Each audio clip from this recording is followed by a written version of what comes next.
namin ngayon. Unit B. Malapit yon sa trabaho at higit sa lahat ay hindi ganong kataas ang paupa.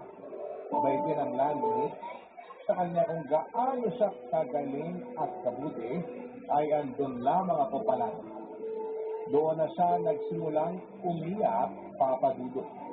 At para gumaan ang sitwasyon na inamin ko sa kanya na naiinggit ako sa kanya kaya ako bumili ng mga TV, sofa, at refrigerator. Inamin ko sa kanya na loan lahat yun. At pinagsisisihan ko na dahil alam kong mahihirapan akong bayaran yun. Bigla na lang siyang nag-offer na magbayad ng lahat ng yun. Regalo na raw sa akin. Pinanggihan ko dala ng sobrang hiya. Pero sinabi niya sa akin na parang sa ganoong paraan ay niregaluhan na rin niya ang nanay ko. Kahit ako ay naiyak sa naging offer na niyo, mahingala, maigit siya niya dahil mabuti siyang tao at anak. Deserve naman talaga niya mga magagandang bagay na naipundar niya. Doon na kami nagkaintindihang dalawa, Papa Dudut. Pagkatapos noon ay dumating na rin si Nia at niyakap siya bigla ni Vivian at kinagulat niya yun. Hindi ko na lang sinabi sa anak ko ang nangyari bago siya pumasok sa bahay. Inaya ko si Vivian na manood sa TV namin kahit na isang channel lamang yon. Pinaunlakan naman niya yun at masayang inupuan ng matigas na sofa bed. Nakangiti pa rin siya at masaya sa sofa bed. Inaya ko rin siyang matulog muna sa amin. Sa unang beses ay pumayag akong magpatulog ng bisita sa bahay.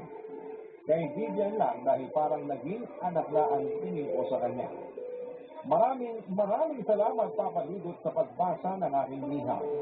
Sana po ay magawa namin itong mapanood ni Nia at Vivian sa iyong YouTube channel. Muli, maraming salamat. Ako ang inyong kabarangay forever, Belinda. Barangay.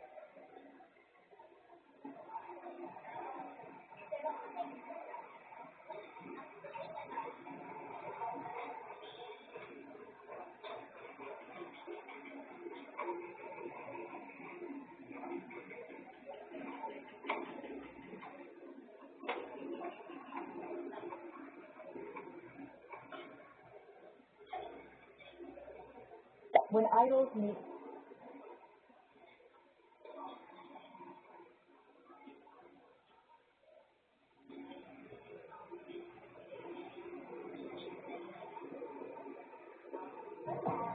the fans just felt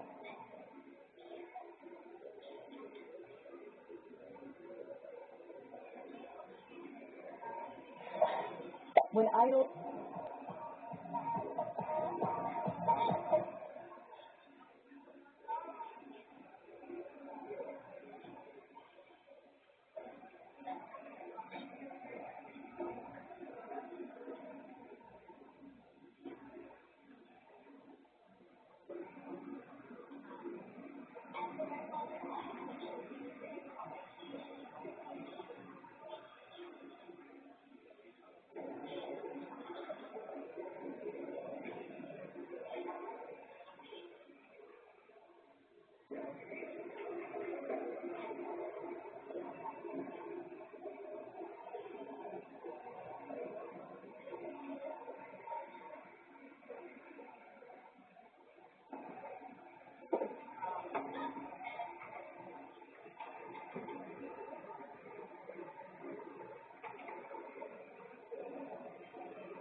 Ilan lang ang tira doon sa CR nila?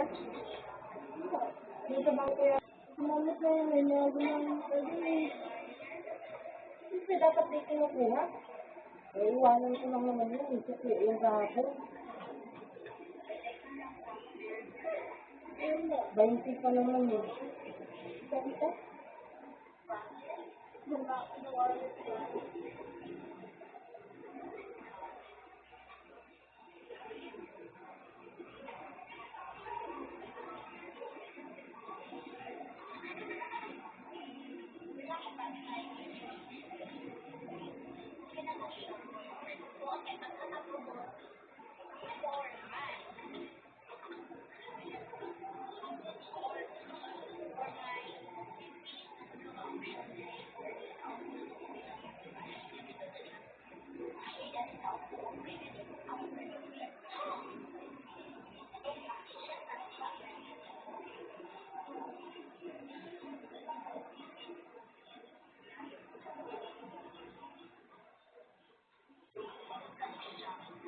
Tama na.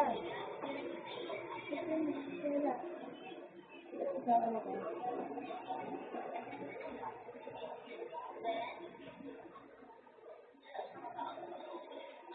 Ito ulit. Hindi yan yun.